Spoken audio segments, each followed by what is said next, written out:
One of the most common questions I get from newer pet sitters and dog walkers is how do I go about the new client meet and greet?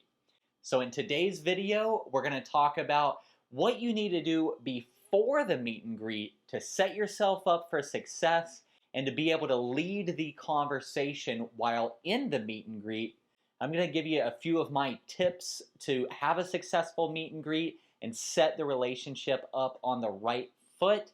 And then I'll tell you what I do after the meet and greet to really make sure that the relationship is flowing in the right direction. So, this is a big topic with lots to cover. Athena has officially joined us, so I'll jump right into it right after you hit that subscribe button. If you're new to the channel, my name's Doug the Dog Guy, and I'm the owner and founder of Bad to the Bone Pet Care. We are an award-winning team of pet sitters, dog walkers, and pet transporters servicing all of Northeast Florida. We have been in business for over 10 years now, so I have a lot of experience with new client meet and greets. So even though we're not going to talk about the new client onboarding process in detail, there are a few things that need to happen before the meet and greet that I do include with the meet and greet process. So that's where we're going to start today. Before I really get into that, I think it is important for you to put yourself in the shoes of your potential clients and really think about what their main concerns are going to be and what their main questions are going to be about you and your services. And as you think about those things, you need to think about how you can preemptively address their concerns and preemptively answer their questions before they even have a chance to ruminate on those concerns or ask you those questions. If you can get ahead of the ball on these things, it will really show them that you are a professional, you know what you are doing, and that they can trust you. To give you an example of some of the things that all clients will be concerned about and have questions about, they want to know that you are actually going to do what you say you're going to do. And you can prove that to them by making sure that they see reviews and testimonials before you get to the meet and greet. So that means having a Google business profile with reviews there. That means posting reviews and testimonials on your social media regularly.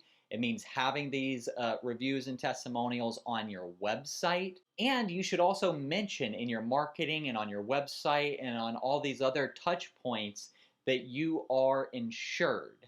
Something else that all potential clients will have questions about is what is your actual prices and when and how do they pay you? And then what happens when they need to cancel?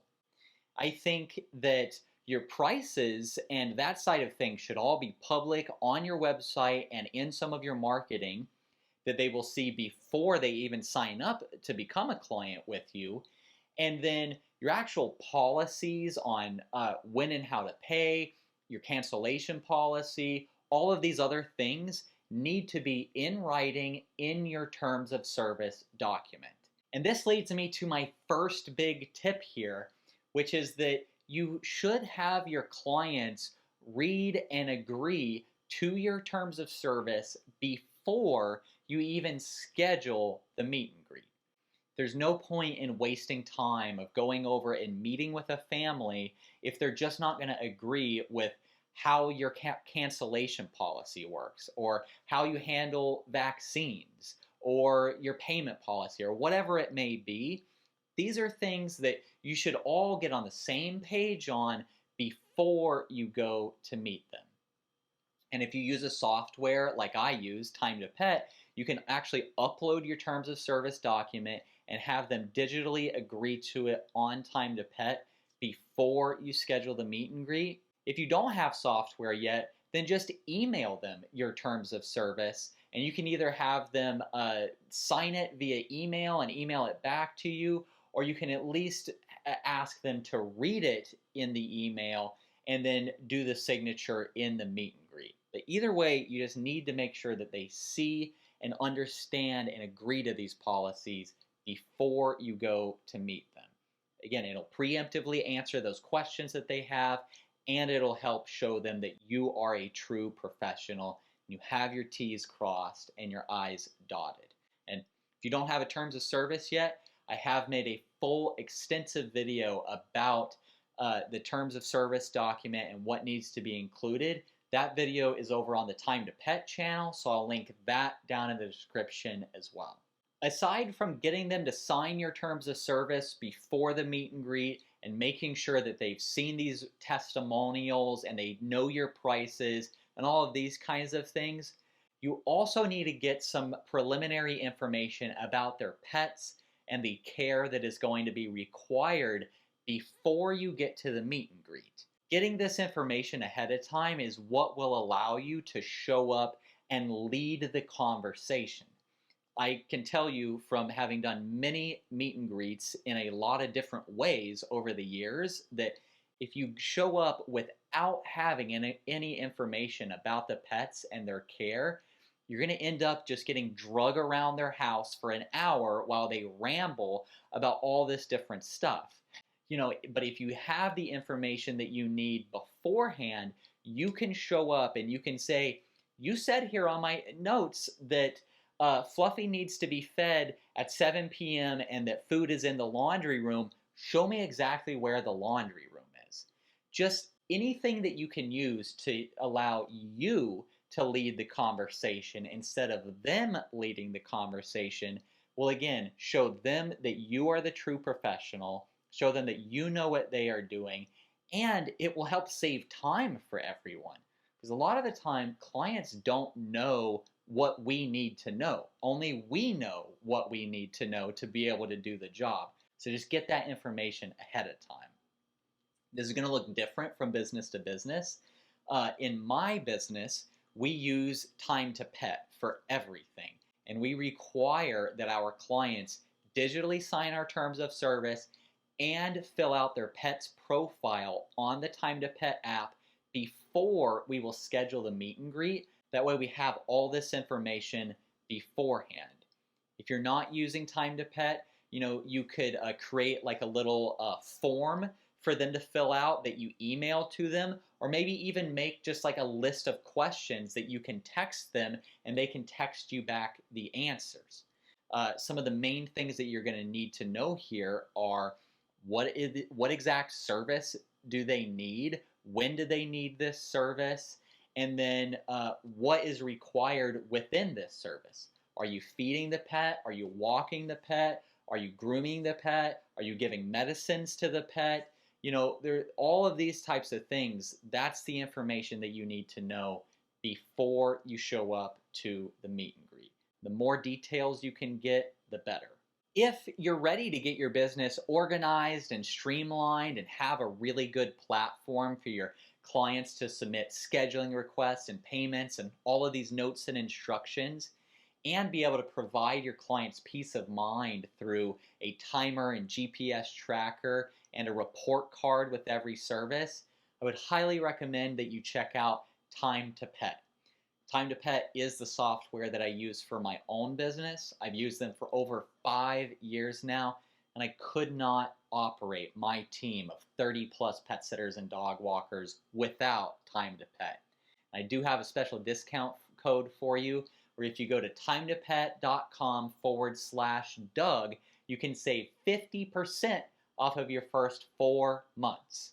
Again, that is timetopet.com/Doug to save 50% off of your first 4 months. So now everything that we've talked about up until this point is really before the meet and greet, just really laying the foundation to make sure that you can have a successful meet and greet. So now when it actually comes to the meet and greet itself, you first need to make sure that you show up on time, if not a few minutes early.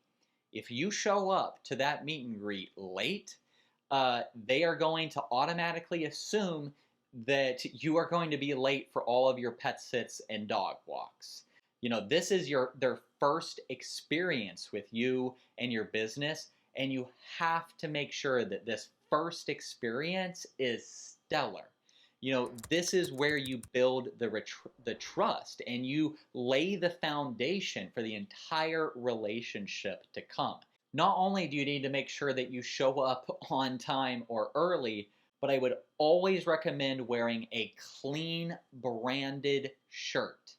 You can get shirts made very cheap and easily on Vistaprint, Custom Ink, Printful.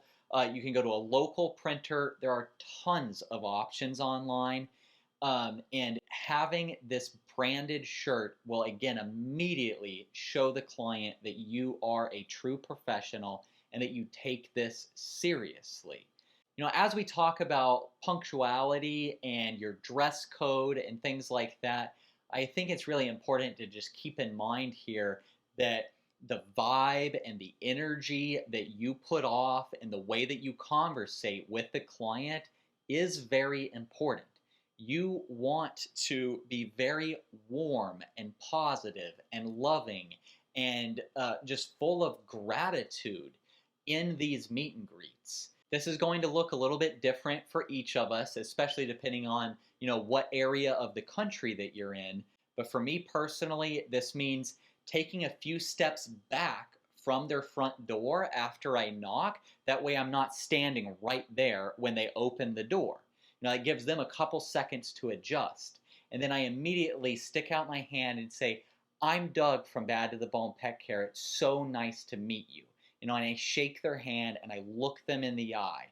And at some point throughout the meet and greet, I say, "Thank you so much for choosing Bad to the Bone Pet Care to care for your pets." I'm showing them how grateful that I am.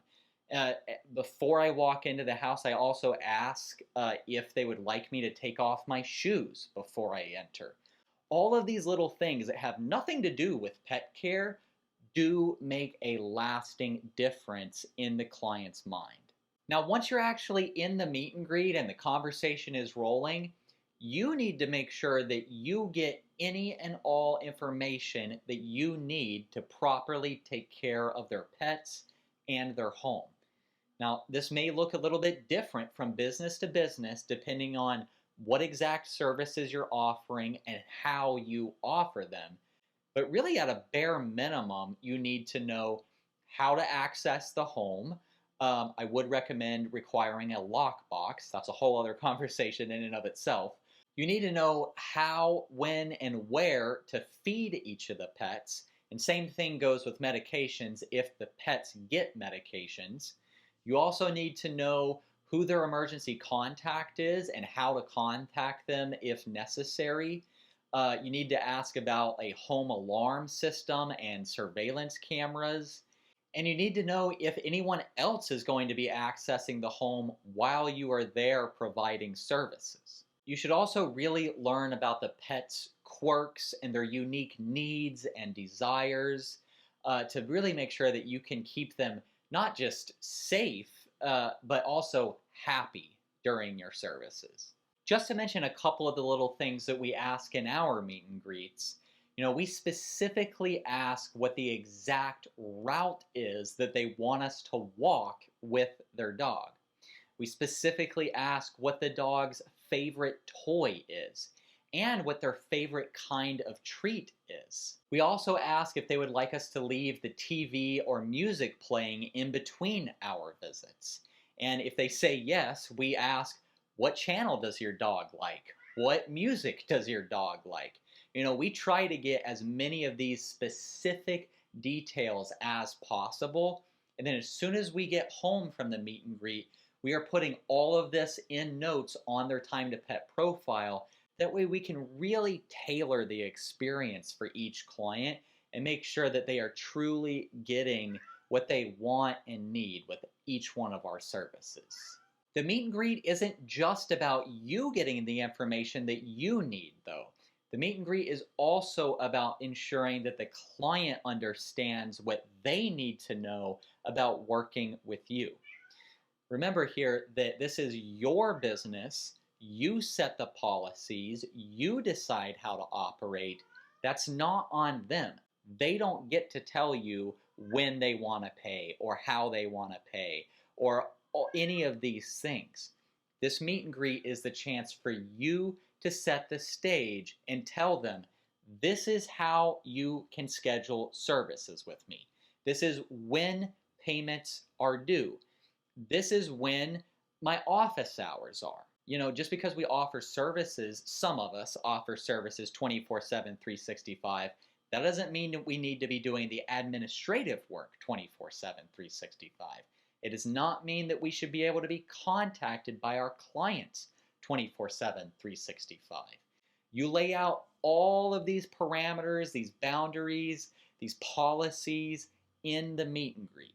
And this is where I really recommend having a new client folder that you take to the meet and greet and give to the client. Now, at my business, we do a 3-prong folder that has about 10 sheets of information in there about how we operate. It has our mission statement, our values, some information about the history of my business. It has a full menu of all of our services and our prices, and then it has all of our policies at the back. It's that same terms of service document that they already saw and agreed to online before the meet and greet, but now we actually have it physically in front of them. And I take this folder to each meet and greet, and then after we've gone through their instructions on actually caring for the pets, then I can pull out this folder and flip through it and say, I know that you booked 30-minute drop-in visits, but just so you know, we do also offer dog walks and overnight stays and this and this and this. And then I flip the page and I say, just so you know, this is when payments are due.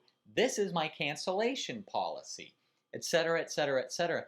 I even go as far as to take a highlighter with me. That way, as I'm flipping through the folder with the client, I can highlight and circle the most important things that I want them to remember and to stand out to them. And then I leave this folder with the client to keep.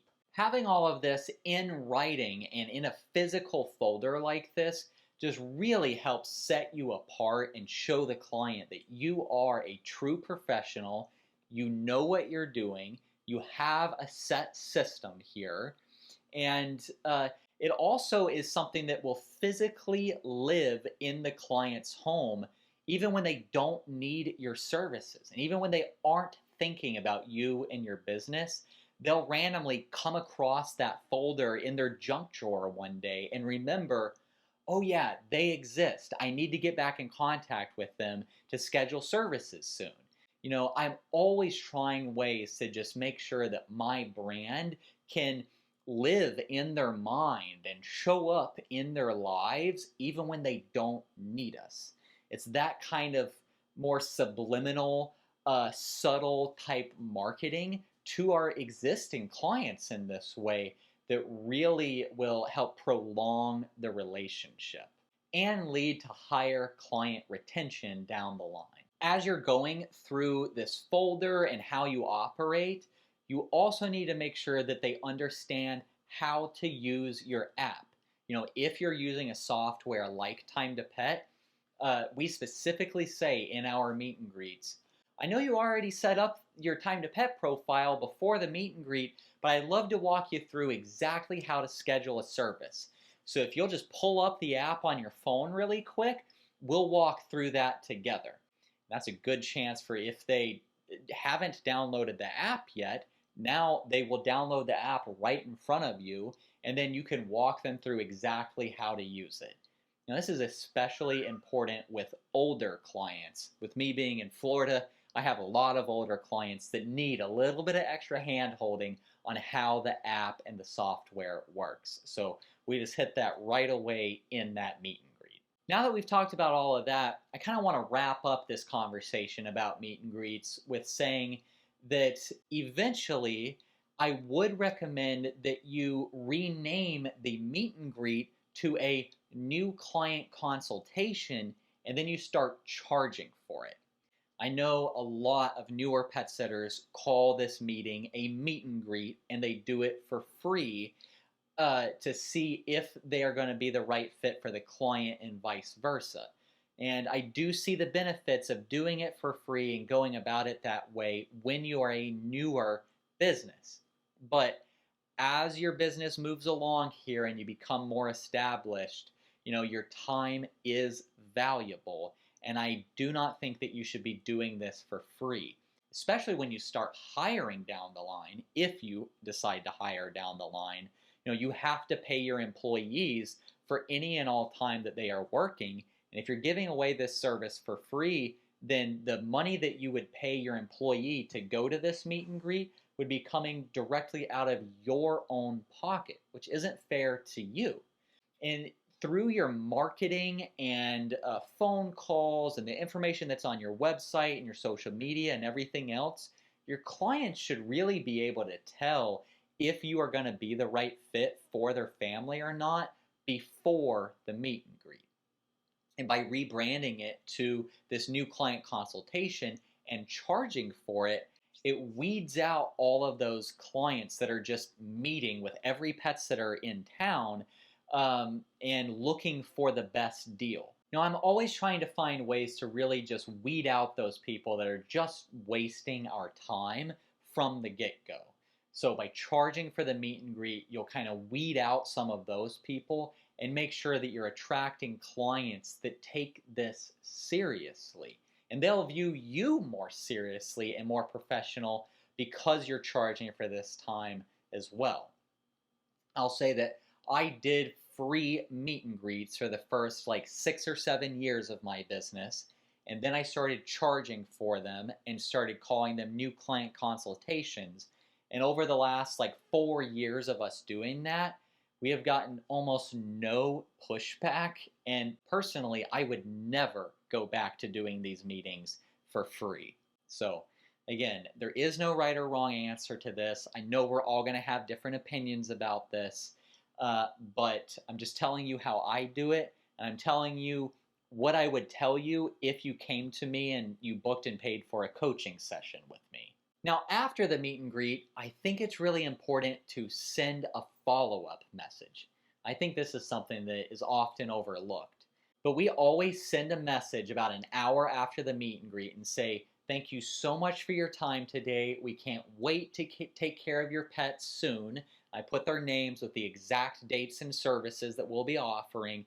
And then I say, do you have any questions for us? Because a lot of the time they'll think of a random question, after you have left, and maybe they don't want to reach out and bother you to ask. But again, we're all about being preemptive here and getting ahead of the curve. So if you can say, thank you so much for your time. Do you have any questions before the services? It just shows them that you take this seriously and that you want to make sure that they feel comfortable. Again, remember that this is a relationship and it's a two-way street. I know we quickly covered a lot about meet and greets today, and there's so much more that I could talk about. I'm really interested in maybe doing a mock meet and greet and filming it. If you guys would be interested in that, I could totally do that. I think it would be kind of a fun video to make, and then you could actually, if you're brand new to pet sitting and you have not done a meet and greet yet, it would really show you what to expect in these meetings. So drop a comment down below if you're interested in that. And then also drop a comment if you want me to make a video about the new client onboarding process that happens before the meet and greet. But again, I get lots of questions about meet and greets, so just drop your questions down in the comments below. I'll make sure to address all your questions in future videos here. I do post videos here on the Doug the Dog Guy channel every Wednesday, so make sure you hit that subscribe button so you don't miss out on my future content. With that, I'm Doug the Dog Guy, reminding you to stay positive.